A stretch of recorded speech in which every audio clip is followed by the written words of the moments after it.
It's translated into something and transformed into something that has eternal value. And the Scripture says there is such a thing as an eternal treasure that you and I will inherit. And it's based upon how we lived our lives in that. It's an awesome, almost frightening opportunity when you realize what the chances are and how might I miss out. There are people, I don't know them personally, but I know they exist, that are saying to themselves, oh man, I wish I'd have bought gold when it was $300 an ounce. Last week it was $1,400 an ounce. Man, I always miss out on the great opportunities. I sat down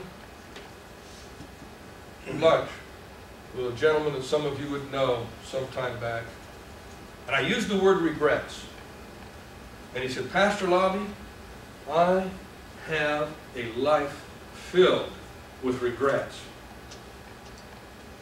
And I said, well, if you will let God, He can handle that. What about today forward? So you didn't buy gold when it was $300 an ounce. So what? There's an alchemy far greater than the investments that we could have made or should have made or didn't make. There's an alchemy to where we have opportunities in these days ahead to transform an hour of our time into an eternal treasure. And I can't even tell you how great that eternal treasure is. But Jesus said that if you give even a cup of cold water to somebody that needs a drink, that's just as valuable as if you gave it to Jesus Christ when He was hot and tired Himself. That's quite a dimension. That's quite a swap. It's really inspiring. Ribs next Sunday, Mary? Gotcha! But you stop and think about it, we have an incredible opportunity. And we don't have to be wealthy. We don't even have to be a friendly person. Just let the Lord work in you to notice that there's some way you can do something that matters to God or to someone else. A lot of you have invited a friend to church. Sometimes they say yes, sometimes they no, sometimes they say no and come anyway, sometimes they say yes and don't come. But you might think that's just a small thing. It's not. It's not a small thing. What if God should happen to touch their heart and life and change it for all eternity because you care? It happens all the time. It's a grace gift. This scripture story is taken from chapter 2 in Matthew.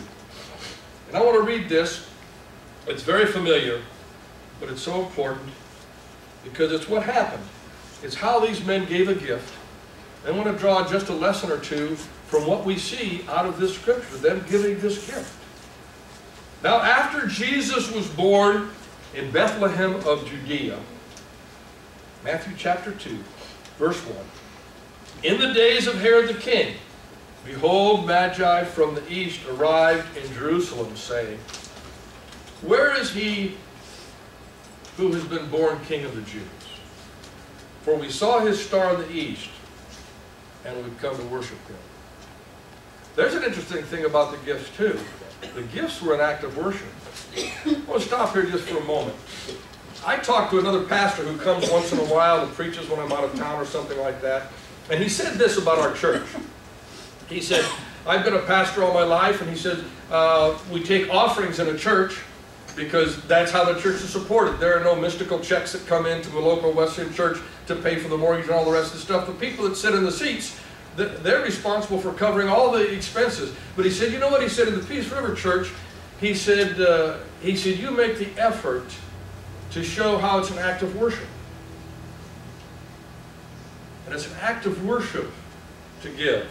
An act of worship to give unto the Lord. Because actually, if you make $20 an hour and you give $20, what are you doing? You are giving an hour of your life. You're giving an hour of your life. I've talked to a lot of people, they say, well, I can't be a pastor, I can't go to the mission field, and I can't really give of my life to God. And I say, every time you give of your tithes and your offerings, you're giving a piece of your life. Because our life translates into dollars, and we know that. And so we give as an act of worship. And when Herod the king heard it, he was troubled, and all Jerusalem with him. Wonder why Jerusalem was shook up. what happens when somebody says to a king, there's another king in town, someone's going to get killed. And I wrote for 2 kings around here.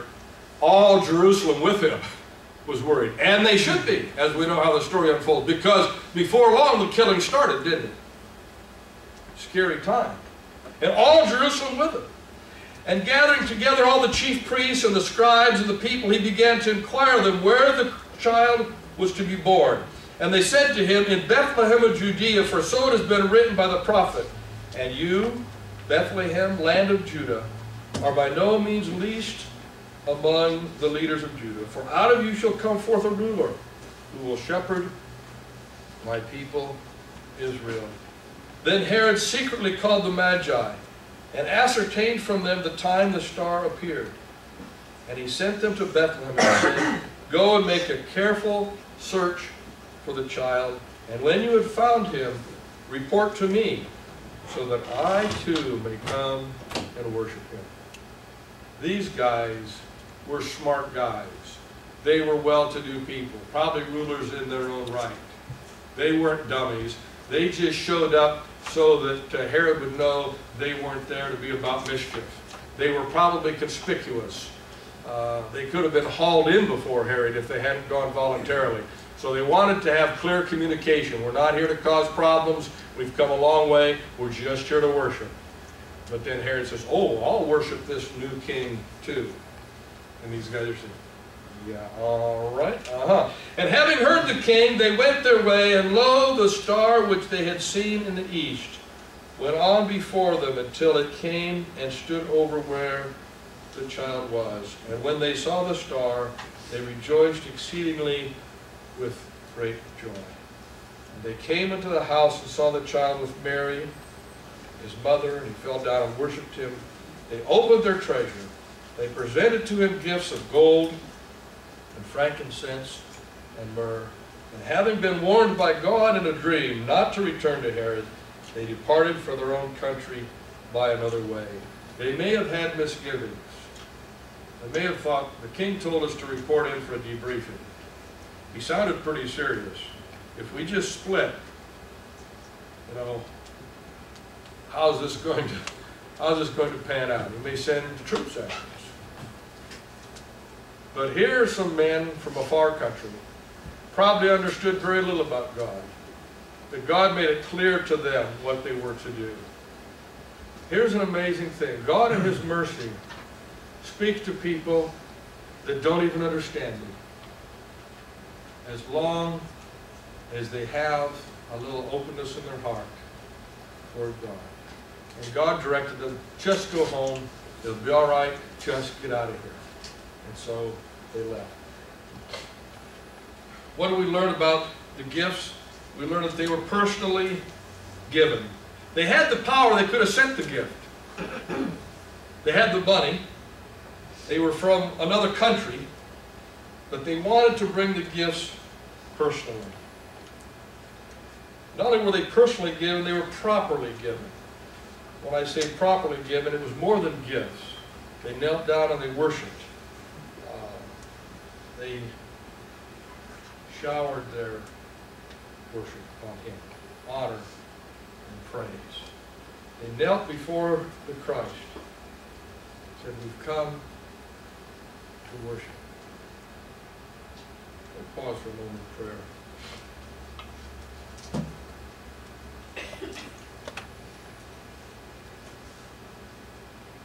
Lord, help us to hear your voice, to hear your word, and to respond. Amen. What can we learn from this experience in the scripture, these wise men and the experience that they had? I see a couple things here. One is, give an unexpected gift to someone. I don't think anyone was expecting these men to show up. King Herod wasn't expecting them to show up. Joseph and Mary weren't expecting them to show up. They were pretty much out of the blue. They were just watching the signs in the heavens, and somehow God directed them, directed their lives to say, why was it so important for them to show their worship? Well, I don't know in their own relationship with God about all of that, but I do know this. If you read your scripture not very long after this, You know what happened to that family? They had to hightail it. They had to get out of Dodge. There was a major problem in the works. King Herod wasn't all that focused on worshiping now. The wise men were gone. Now his attention was, who's going to be king? It's going to be me. Time for the killing to start. And Joseph, who had probably very little money, and his young wife and their little child had to leave. And as you know, it costs money to travel. Motel 6 isn't $6 anymore. It costs money to travel. And they had it. So here's an interesting thing. Worship and giving winds up being all-inclusive. It affects every part of our lives. It affected the wise men as they came and gave, but affected the recipients in ways even beyond what they thought maybe it would. It was properly given, and we can give an unexpected gift. Some of the best gifts we give are unexpected.